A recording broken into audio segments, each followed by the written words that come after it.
So in today's video, ladies and gentlemen, welcome yourselves back to the channel. I have to do a follow-up on a story some of you may remember, all to do with a sophomore in Maine who competed in the girls 5K cross-country race. However, of course, this isn't your normal girls cross-country race because we do live in 2023, so the sophomore that made the headlines was a dude identifying as a woman. They were allowed to compete, and in today's video we have another situation involving the same sophomore who competed in another event and finished in a very interesting place. Now, before we get into this story, if you could make sure to leave a like rating, as it really helps out the video. If you're new, hit that subscribe button and turn on bell notifications so you never miss a video. Share this video, comment on this video. Let's see if we can hit 70k subscribers by the end of this year. That would be absolutely amazing to see. Good challenge. I know we can smash it. Now, this sophomore that competed in the girls cross-country race that was around a couple of weeks ago now ended up finishing in 5th place, high position, and overall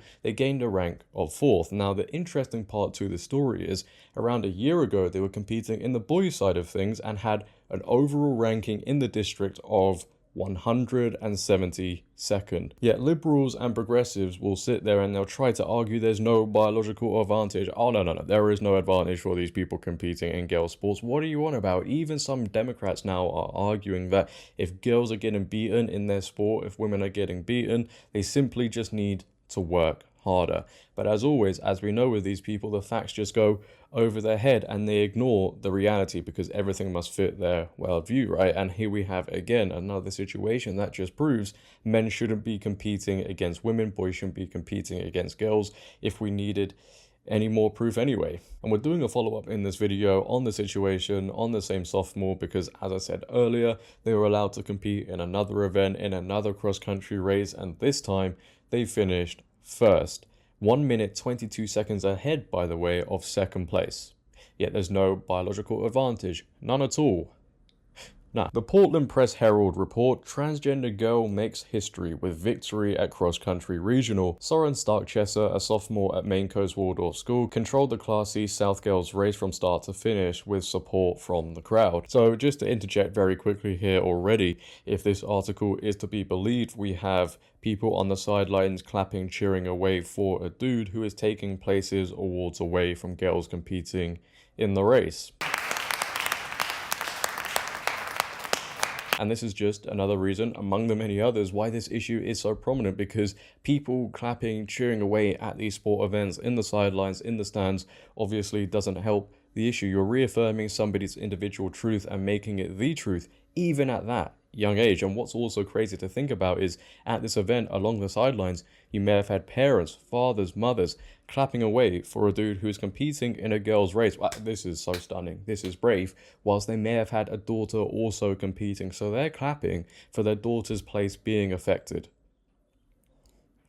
That just tells you all you need to know about today's society. A 15-year-old runner on Saturday became the first transgender athlete to win a regional high school cross-country championship in Maine. Soren Stark-Chesser, a sophomore at Maine Coast Waldorf School in Freeport, won the Class C South Girls title at Twin Brook Recreation Area, completing the 3.1-mile course in 19 minutes 17.78 seconds, a minute and 22 seconds faster than the runner-up. I think I came out a little strong, but just kept pushing through it, and I'm happy with it, Stark-Chesser said of his race. Last fall, Stark-Chesser competed in the boys division in the C-South race, also at Twin Brook, finishing 14th as the fastest freshman in 19 minutes 36.0.1 seconds. This year's Class A and B South Regional Championship races were also held Saturday. Overall, Stark-Chesser was the 4th fastest in the girls' races. Running faster times were Class A champ Samantha Moore of Portland, Class A runner-up Addie Thibodeau of Bonnie Eagle, and Class B winner Carrie Drake of York. In the Class C race, Stark-Chesser went to the front very quickly and ran with a serious, focused expression. He was often cheered along the course by shouts like, "Come on, Soren."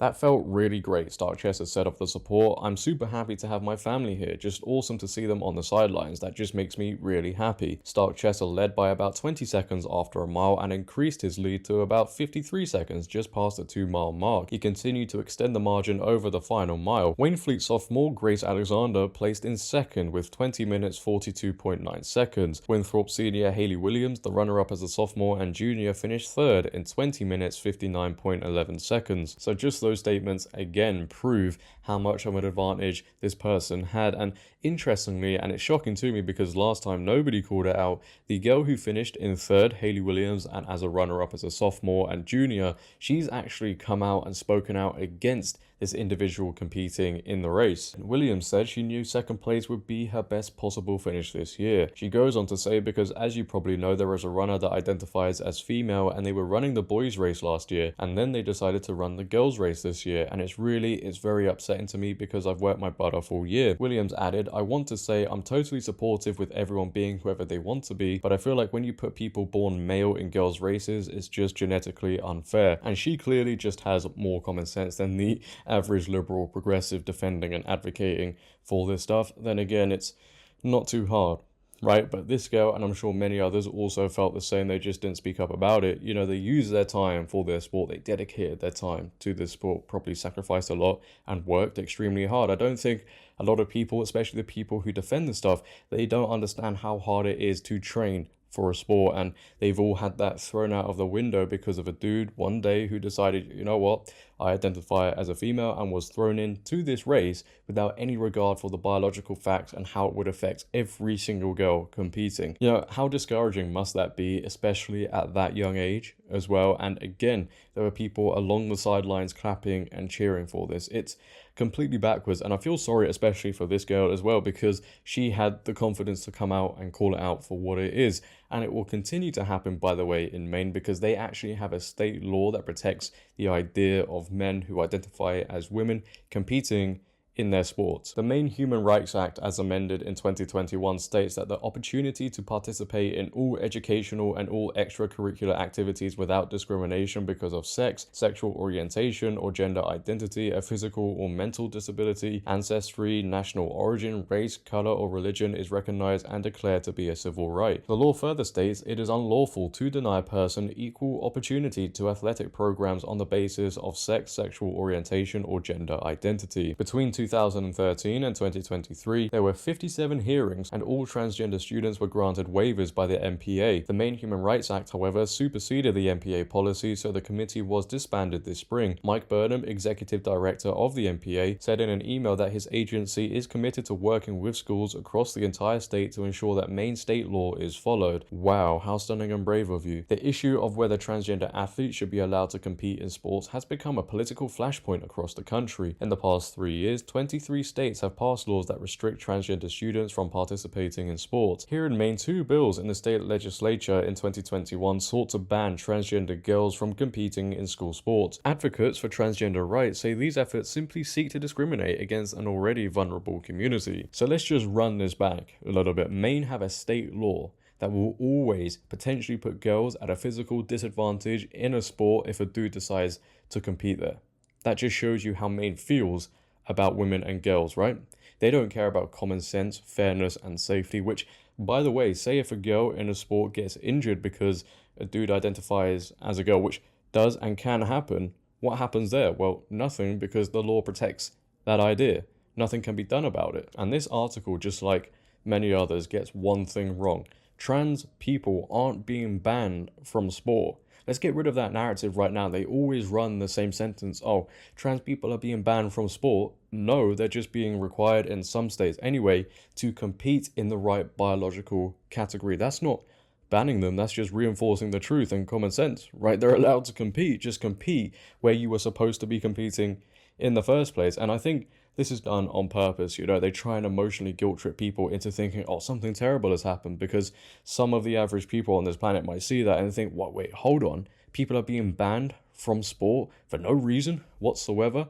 And then they think, well, nah, this can't be happening. Something needs to be done about this. How dare they do such a thing? Yet, if these news articles and the mainstream media reported it for what it is, told them why this is happening and what rules were being put in place, then I think it would sound and look a little bit different. But no, you always see the same. Transgender women are being banned from sport. They're not. But that is the end of the video nonetheless. Ladies and gentlemen, leave your thoughts down below about this story we covered today. I would love to hear them all. If you have also enjoyed, please for me, make sure to leave a like rating. If you're new, hit that subscribe button and turn on bell notifications so you never miss a video. Share this video. But until next time, until tomorrow, it has been your boy JD. Have a great day, stay safe, and I'm out. Peace.